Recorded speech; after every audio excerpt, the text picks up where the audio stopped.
మరి ఎవరిని కాపాడుతావు? రేవంత్ రెడ్డిని కాపాడతావా? సురేఖని కాపాడవు, మహేష్ గౌడ్ రేవంత్ రెడ్డిని కాపాడుతావా? మరి ఎందుకు ఇట్లాంటి మాటలు? ఎందుకు? ఏమన్నది కొండా సురేఖ? ఏమన్నది? కాంగ్రెస్ కల్చర్ ఇంటర్నల్ డెమోక్రసీకి ప్రతిబింబం లాంటిది, మీరు అట్నే ఉండాలి, మీ ఇంటర్నల్ డెమోక్రసీ అట్నే ఉండాలి. కొండా సుష్మిత ఏమన్నదనంటే, మీరు పరకాలకు వచ్చి టికెట్ని కేటాయించడం, టికెట్ని ప్రకటించడం అనేది కాంగ్రెస్ విధి విధానాలకు వ్యతిరేకం అన్నది. ఇంకా స్పష్టంగా చెప్పాలంటే, కొండా సుష్మిత మాటలలోనే చెప్పాలంటే, మీది అచ్చా కాంగ్రెస్ కాదు, మీరు నడుపుతున్న ప్రభుత్వం పచ్చా కాంగ్రెస్ అన్నది. మీ చుట్టూ ఇంతకుముందు టీడీపీలో పనిచేసిన వాళ్ళు ఉన్నారు, కాంగ్రెస్ నాయకులు లేరు అని అన్నది. మరి నువ్వు కాంగ్రెస్ వ్యక్తివి అయితే ఇట్లాంటి మాటలు మాట్లాడకూడదు, కొండా సురేఖకు వ్యతిరేకంగా మాట్లాడకూడదు. కాంగ్రెస్లో ఎవరు నాయకులు లేరా? కోమటిరెడ్డి వెంకటరెడ్డి లేడా? కోమటిరెడ్డి రాజగోపాల్ రెడ్డి లేడా? ఉత్తమ్ కుమార్ రెడ్డి లేడా? కొండా సురేఖ కుటుంబం లేదా? శ్రీధర్ బాబు లేడా? ఏంది మీ అసలు ఒరిజినల్ కాంగ్రెస్ నాయకులను వదిలిపెట్టి మీరు పచ్చా కాంగ్రెస్ నాయకులు ఏమంటే పడ్డారు ఏంటండి? ఒకసారి మీరు ఆలోచించాలి. కూతురు విమర్శలు చేస్తే తల్లికి నోటీసులు పంపుతారు, సోకాజు నోటీసులు. ఇది ఎక్కడ నేను చూడలే. ఇప్పుడు ఎవరైనా తప్పు చేస్తే తప్పు చేసిన వాడికి శిక్ష చేస్తామా? తల్లిదండ్రులకు శిక్ష చేస్తామా? ఈ మాత్రం స్పష్టత లేకుండా రాజకీయాలు ఎట్లా చేస్తుర్రు? అదేం కాంగ్రెసు, అదేం టీపీసీసీ పదవి? ఎందుకు ఇట్లాంటి మాటలు? ఒకసారి వివరాలకు పోదాం. తెలంగాణ కాంగ్రెస్లో మంత్రి కొండా సురేఖ, ఆమె కుమార్తె సుష్మిత వ్యాఖ్యల వివాదం మరింత ముదురుతుంది. ఈ వ్యవహారంపై టీపీసీసీ అధ్యక్షుడు మహేష్ కుమార్ గౌడ్ సంచలన వ్యాఖ్యలు చేశారు. గతంలో అవకాశం ఉన్నప్పుడు సురేఖను కాపాడానని, నువ్వెంత, నీ స్థాయి ఎంత? కరీంనగర్, నిజామాబాద్లా నువ్వు పుట్టి పెరిగిన ప్రాంతంలో మున్సిపల్ కార్పొరేషన్లని గెలుచుకోలేవు, నువ్వు సొంతంగా అధికారాన్ని ఫామ్ చేయలేవు. నువ్వు ఈరోజు మాట్లాడుతున్నావు, వాళ్ళు చెప్తే వరంగల్ కదులుతుంది మొత్తం. ఈ రోజు నుంచి కాదు, 2004 నుంచి వైఎస్ఆర్ పరిపాలన చేసినప్పటి నుంచి కూడా హేమిలాళ్ళు వాళ్ళకున్న నెట్వర్క్ నీకు ఉందా? ఏదో డబ్బులు సంపాదించినావు కొద్దో గొప్ప, డబ్బులు ఇక రేవంత్ రెడ్డి కొంత అనుచరంగా కొంత ఏమంటావు ఎప్పుడు కాళ్ళొత్తే ప్రయత్నం చేస్తుంటావు కాబట్టి, అండ్ ఇలాంటి వ్యక్తులకు ఈరోజు ఆ పదవి ఇచ్చారు కాబట్టి నువ్వేదో రేవంత్ రెడ్డిని కాపాడుతున్నావు. నిజం చెప్పాలంటే కొండా సురేఖని కాపాడినంటేనా? వాళ్ళు తలుచుకుంటే 3-4 నియోజకవర్గాలను ఇన్ఫ్లుయెన్స్ చేస్తారు. నీకు మంత్రి పదవి ఎందుకు రాలే? నువ్వు మంత్రి పదవి కోసం ఫైట్ చేయలేదా? టీపీసీ పదవి కావాలనుకున్నాను. కానీ ఇప్పుడు ఆమెను కాపాడే పరిస్థితి లేదని తేల్చి చెప్పారు. ఈరోజు చాలా డైలమాలో ఉండు రేవంత్ రెడ్డి. ఎట్లాంటి పరిస్థితిలో ఉండంటే, హైకమాండ్ నమ్మే పరిస్థితులు లేదు. పొంగులేటి శ్రీనివాస్ రెడ్డి ఎప్పుడు ఆ కుర్చీలో కూర్చున్నామని ప్రయత్నిస్తుండు. సుష్మిత మాటలను చెప్పాలంటే అసలు పొంగులేటి శ్రీనివాస్ రెడ్డి ముఖ్యమంత్రి, రేవంత్ రెడ్డి ముఖ్యమంత్రి అర్థం కావట్లేదు. అలాగే రాజగోపాల్ రెడ్డి లాంటి వ్యక్తులకి మంత్రి పదవి ఇవ్వకుండా అసమర్థులని కొంతమందిని ఆ మంత్రి పదవులలో కుసబెట్టినావు నువ్వు. ఈరోజు రాజగోపాల్ రెడ్డి మాట అయిని ఒక 10-15 మంది ఎమ్మెల్యేలు ఇన్ఫ్లుయెన్స్ అయ్యారు అనుకో, ప్రభుత్వం కూలిపోద్ది. అసలు ఆగస్టు సంక్షోభం జరుగుతుందేమో అన్న భయంతో ఈరోజు రేవంత్ రెడ్డి తిరుగుముఖం పట్టిండు, లండన్ నుంచి డైరెక్ట్ వస్తుండనే వార్తలు కూడా ఉన్నాయి. నిజంగా రేవంత్ రెడ్డి ఈ విషయం నువ్వు చెప్పు. ఈరోజు నీ మాట చెల్లుబాటు అవుతుందా? రాజగోపాల్ రెడ్డి వ్యతిరేకిస్తాడు, కొండా సుష్మిత వ్యతిరేకిస్తుంది, నా ఉత్తర తెలంగాణ నాయకులు వ్యతిరేకిస్తారు. అంతెందుకు, నీ సొంత జిల్లా పాలమూరు జిల్లా స్థానిక మంత్రి కూడా విమర్శిస్తుంది నిన్ను. నీకు వ్యతిరేకంగా ఢిల్లీలో నీ గురించి చెప్తున్నట్ట. వాటిని సెటిలైట్ చేసుకోలేకపోతున్నావు నువ్వు. ఆంధ్రజ్యోతి తొలి పలుకుల చెప్పాలంటే, ఆ భాషలను చెప్పాలంటే అయితేనేమో రాజీనామా చేయి, లేకపోతేనేమో వీళ్ళందరినీ పక్కన పెట్టు అని అంటుండు రాధాకృష్ణ గారు. నీకు ఆ ధైర్యం ఉందా? కోమటిరెడ్డి రాజగోపాల్ రెడ్డిని, కొండా సుష్మితని, కొండా సురేఖని పక్కన పెట్టి రాజకీయాలు చేసేంత ధైర్యం ఉందా? నువ్వెంత, నీ స్థాయి ఎంత? 2015లో టీడీపీ వర్కింగ్ ప్రెసిడెంట్గా ఉన్నావు కదా, అప్పుడు వచ్చిన స్థానాలు టీడీపీకి 15 వచ్చినాయి. నువ్వేదో కాంగ్రెస్ అధ్యక్షుని కాగానే, టీపీసీ అధ్యక్షుని కాగానే కాంగ్రెస్ అధికారంలోకి తీసుకొచ్చిరనే ఒక నెరేటివ్ను బిల్డ్ చేస్తున్నావు. అసలు నీ వల్ల ఏమైంది? మన్ను కూడా కాదు నీ వల్ల. నల్గొండ ఉమ్మడి జిల్లాల కోమటిరెడ్డి, ఉత్తమ్ కుమార్ రెడ్డి, ఖమ్మంలో పొంగులేటి శ్రీనివాస్ రెడ్డి, అలాగే బట్టి విక్రమార్క, పాలమూరు జిల్లాల కృష్ణారావు, అక్కడ ఉన్న ఇంకో స్థానిక మంత్రి నువ్వు. సరే, నీ ఇన్ఫ్లుయెన్స్ కూడా ఉంటుంది పాలమూరులో. ఒక్కొక్క ప్రాంతంలో ఒక్కొక్కరు ఉన్నారు. మీరు దక్షిణ తెలంగాణలోనే కదా 30 సీట్లేమో గెలిచింది, మీకు వచ్చింది 64. 30 ఇళ్ళే ఇన్ఫ్లుయెన్స్ చేసారు. నీ వల్ల వచ్చిందేంది, ఒరిగిందేంది? శ్రీధర్ బాబు పెద్ద నాయకుడే, కొండా సురేఖ పెద్ద నాయకురాలే, సీతక్క పెద్ద నాయకురాలే. ఏదో అదృష్టం కలిసి వచ్చింది.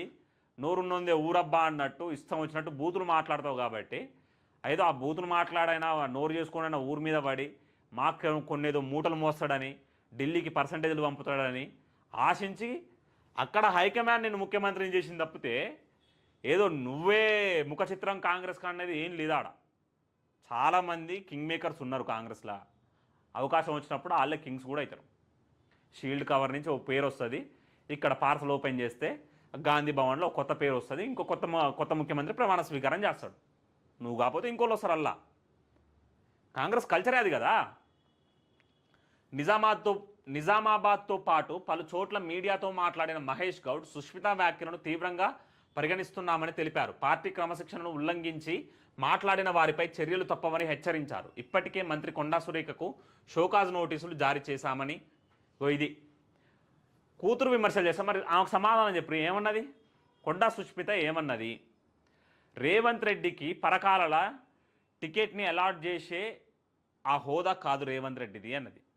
నువ్వు చెప్పాల్సి ఉండే. నువ్వు టీపీసీసీ అధ్యక్షుని కాబట్టి నీ సలహా కొంత ఇన్ఫ్లుయెన్స్ చేస్తుంది కాబట్టి నువ్వు అలాట్ చేయిపోయి. రేవంత్ రెడ్డికి ఏం అవసరం? రేవంత్ రెడ్డి అసలు ఎవరు? రేవంత్ రెడ్డి చెప్పాల్సిన మాట ఏంది? 80 సంవత్సరాల వ్యక్తిని ఇంకా కట్టెలు పట్టుకొని రాజకీయాలు చేయాలా? వాళ్ళు నడుస్తున్నందుకే కర్రలకు గుజ్జుండదు. కర్రలు పట్టుకొని రాజకీయాలు చేయాలి. 80 సంవత్సరాల వ్యక్తులను మళ్ళీ ఎమ్మెల్యేలు చేయాలి. యువకులకి అవకాశాలు కల్పించవు. కొండా మురళిని ఎమ్మెల్సీని చేస్తాను, ఆ హామీని నిలబెట్టుకోలే. సుష్మిత అక్కడ చాలా బలంగా పనిచేస్తుంది. ఆమెకు వ్యతిరేకంగా ఇట్లాంటి స్టేట్మెంట్లు ఇచ్చే ప్రయత్నం చేస్తున్నావు. కాబట్టి ఒకవైపు యువకులకు అవకాశాలు ఇవ్వాలంటూనే, సామాజిక న్యాయం పాటించాలంటూనే మీ సామాజిక వర్గానికే న్యాయం చేసుకుంటుర్రని విమర్శించింది. తప్పే ఉంది? అలాగే పొంగులేటి శ్రీనివాసరెడ్డి పొంగుతుండు, ఏదో రోజు బొగ్గుపాలు అవుతాడు అన్నది. తప్పే ఉంది? ముఖ్యమంత్రి నువ్వా పొంగులేట అర్థం కావట్లేదన్న తప్పే ఉంది? ఎందుకన్నదంటే 22A నిషేధిత భూముల జాబితాల బీఆర్ఎస్ అధికారంలో ఉన్నప్పుడు 22 లక్షల ఎకరాల ఆ జాబితాలో ఉంటే మీరు అధికారంలోకి వచ్చిన తర్వాత అది 80 నుంచి 90 లక్షల ఎకరాలకు పెరిగిందని అంటుర్రు. ఈరోజు హైదరాబాద్, రంగారెడ్డి, మేడ్చల్, మల్కాజ్గిరి, సంగారెడ్డి, యాదాద్రి, భువనగిరి ఇలాంటి ప్రాంతాలలో కొన్ని వేల ఎకరాలని ఆ లిటిగేషన్ ల్యాండ్లో చేర్చిర్రు, లిటిగేషన్ జాబితాలో చేర్చిర్రు. దాన్ని ఉద్దేశించి నువ్వు ముఖ్యమంత్రివా పొంగులేటి శ్రీనివాసరెడ్డి ముఖ్యమంత్రి అన్నది. తప్పే ఉంది? ఎందుకు అర్థం చేసుకోరు ఇట్లాంటి మాటలని? మరోవైపు టీపీసీసీ క్రమశిక్షణ కమిటీ అధ్యక్షుడు మల్లు రవి నేతృత్వంలో శనివారం గాంధీ భవన్లో సమావేశం జరిగింది. ఈయనో వింత. ఒకప్పుడు మల్లి బట్టి విక్రమార్క మీద, మల్లు ఫ్యామిలీ మీద మంచి అభిప్రాయం ఉండేదండి. ఈరోజు ఏం జరుగుతుందంటే పొంగులేటి శ్రీనివాసరెడ్డి దోసుకుంటుండు, ఉత్తమ్ కుమార్ రెడ్డి దోసుకుంటుండు, రేవంత్ రెడ్డి దోసుకుంటుండని ఈరోజు పొంగులేటి క్షమించాలి మల్లు బట్టి విక్రమార్క ఫ్యామిలీ కూడా వాళ్ళ పర్సంటేజ్ వాళ్ళు తీసుకునే కార్యక్రమం చేపట్టిరు. ఇక కొద్దో గొప్ప నిజాయితీగా పనిచేసే వాళ్ళు కూడా ఇట్లా మారితే ఎట్లా? ఎవరు కాపాడాలి? ఎవరిని కాపాడాలి? సామాజిక న్యాయం ఎటుపోతుంది? 80 ఏళ్ళ వ్యక్తికి ఎమ్మెల్యే టికెట్ మళ్ళోసారికి అలాట్ చేస్తామనడం కరెక్టా? నడిచే ఓపిక కూడా లేదు ఆయనకు, మాట్లాడే ఓపిక లేదు, ప్రజలతో ఇంటరాక్ట్ కాలేడు, సమస్యల మీద ఫైట్ చేయలేడు. అలాంటి వ్యక్తిని తీసుకొచ్చి మళ్ళోసారి కుసబెట్టాలి అదే పదవిలో అనుకోవడం ఎట్లాంటి విడ్డూరం ఏంది? ఇదేంది అసలు? ఏంది? కుమార్తె వ్యాఖ్యలు వ్యక్తిగతమని సురేఖ చెప్పినప్పటికీ కమిటీ దానితో ఏకీభవించలేదు. ఇగో ఇట్లాంటి పనులు చేయకూడదు. ఇట్లాంటి పనులు చేస్తే వచ్చేసారి అధికారులకు గుర్రా అయిపోయింది, మీ పని అయిపోయింది. బొందబెట్టే కార్యక్రమం అతి త్వరలోనే జరగబోతుంది.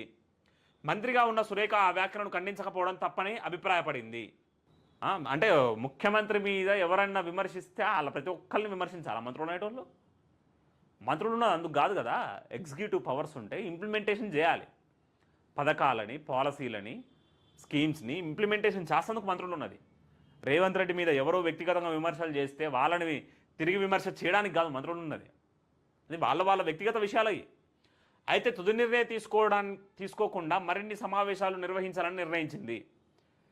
మీరైతే పక్కన పెట్టి చూద్దాం, అగ్గి ముట్టిస్తారు అలా తలుచుకుంటే. ఇదే సమయంలో మునుగోడు ఎమ్మెల్యే కోమటిరెడ్డి రాజగోపాల్ రెడ్డి, జడ్చర్ల ఎమ్మెల్యే అనిరుద్ధ్ రెడ్డి చేసిన వ్యాఖ్యలు పార్టీ లైన్ దాటలేదని మహేష్ గౌడ్ స్పష్టం చేయడం గమనార్హం. రాజగోపాల్ రెడ్డి చాలా స్పష్టంగా చెప్తుండండి, ఇది అచ్చా కాంగ్రెస్ కాదు, పచ్చా కాంగ్రెస్. చంద్రబాబు నాయుడు అక్కడ ఉండి అక్కడ రిమోట్ నొక్కితే ఇక్కడ రేవంత్ రెడ్డి పనిచేస్తుండని చాలా స్పష్టంగా విమర్శిస్తుండు. సరే రేవంత్ రెడ్డి సమర్థుడు అసమర్థుడు అనేది పక్కన పెడితే ఈరోజు మళ్ళా టీడీపీ వ్యక్తి లెక్క ఉండకూడదు. ఆ ధర్మాన్ని పాటించాలి, రాజకీయ ధర్మాన్ని పాటించాలి. రేవంత్ రెడ్డి జీవితంలో చాలా రంగులున్నాయన్నమాట మాత్రం వాస్తవం. రేవంత్ రెడ్డి 2006లో తన రాజకీయ ప్రస్తావాన్ని ప్రారంభించిండు.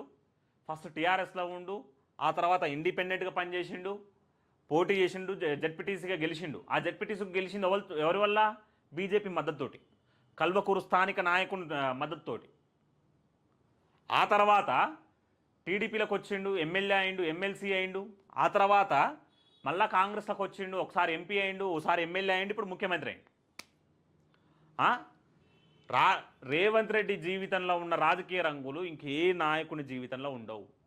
తర్వాత రేపు 2028లో కాంగ్రెస్ పార్టీ ఓడిపోతే అసలు కాంగ్రెస్లో ఉంటాడా ఉండడా అనేది కూడా తెలియదు. కానీ కొండా సురేఖ వాళ్ళ బ్లడ్డే కాంగ్రెస్ కదా, అలాంటి వ్యక్తులను ఎందుకు పక్కన పెడతారు? అచ్చా కాంగ్రెస్ నాయకులను వదిలిపెట్టి పచ్చా కాంగ్రెస్ నాయకులను ఎందుకు అనుసరిస్తారు? ఒకసారి ఆలోచించాలి. చాలా స్పష్టంగానే రాజగోపాల్ రెడ్డి టీడీపీ కనుసైగల మీద నడుస్తుంది రేవంత్ సర్కార్ అని. సమర్థులైన వాళ్ళకి కాకుండా ఎవరైతే తెలంగాణ భావజాలంతో ఉంటారో వాళ్ళకు మంత్రి పదవులు ఇవ్వకుండా ఈరోజు రాష్ట్రాన్ని దోచుకునే వ్యక్తులకి మంత్రి పదవులు ఇస్తున్నారని చాలా స్పష్టంగా చాలాసార్లు అన్నాడు. అలాగే జడ్చర్ల ఎమ్మెల్యే అనిరుద్ధ్ రెడ్డి అయితే పోయి కంప్లైంట్స్ కూడా ఇచ్చిండు హైకమాండ్కి. అది మాత్రం పార్టీ లైన్ లోపలనే ఉందంట. మరి అదేందో అర్థం కాదు. ఈ ద్వంద్వ వైఖరి ఏంది? ఈ హిపోక్రసీ ఏంది?